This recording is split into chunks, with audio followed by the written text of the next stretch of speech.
I am going to be speaking to you today from the Bible, and I want to tell you about healing yourself from people that have done you wrong. We're going to go straight over to Ephesians chapter 4, verse 22 to 24. Now this word says, put off your old self, which belongs to your former manner of life and is corrupt through deceitful desires, and to be renewed in the spirit of your minds, and to put on the new self, created after the likeness of God in true righteousness and holiness, right? So think about the people that you have done you wrong. I know I am to blame as well. I went into a state of victimhood, okay? And as Tiffany had explained it so good in her deliverance message, victimhood is a hood. It is merely that. It is the slums. And you want to transition over to victorhood, right? To the suburbs, to the nice neighborhood where the grass is green and you can trust the people in your neighborhood. And she said, not so much that you can leave your doors unlocked, but that you're okay if you do. You don't feel like someone's going to come in and take advantage of you, right? So in the state of victimhood, that is your old man, right? It says, put off your old self. So all of the blaming that you've been doing, but they did this to me, but they did that to me, but they did this to me, but they did that to me.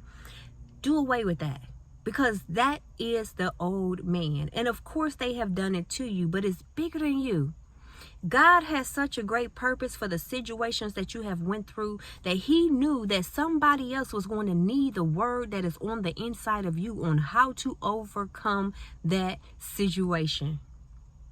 But if you're steady in a constant place of victimhood and you're expecting for people to admit to their wrongs, I was expecting for people to be like, I did that, but they didn't. They never confessed to what they had done. And I needed closure. You know, you ever hear about, I need closure. I need closure. You don't get closure. The closure is that you have moved from the very place that they left you in, because you have let go of the old man and you have put on the new man. It's reactive abuse. That's the old man. And those are deceitful desires, because you want the person to hurt like you hurt it. They were being petty. You want to be pettier.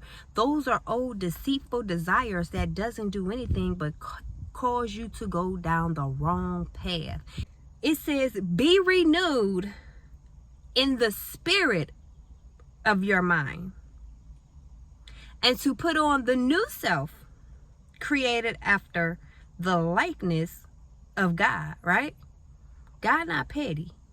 God don't do petty stuff. The NIV version, it says to be made new in the attitude of your mind. In the New Living Translation, it says, instead, let the Spirit renew your thoughts and attitudes. So you have to change your thinking about it. Change, everything is perception. Change your thinking about the situation. Yes, it may have happened to you, and yes, it may not have been your fault, but change your attitude about it to know that somebody else will get delivered from what you've been through, and God will get all the glory, right? So you have to renew your mind. You have to change your thoughts, because that's where everything takes place. Everything starts with a thought, and it manifests into whatever it's going to be. But you get to decide what you want that thought to manifest into. Something that's going to glorify God, where he can get the praise, where you may have to bite your tongue. But guess what? God will spin the block on your people. Anybody that done you wrong, he will spin the block. You don't have to do that. All you have to do is keep your eye on God and the promises that God has made to you. Anything else that you choose to do is merely a distraction. So I want you guys to be renewed on today. And whatever anybody has done to wrong you, let it go and let God handle it, because he will surely get the justice that you deserve. Until next time, let's grow.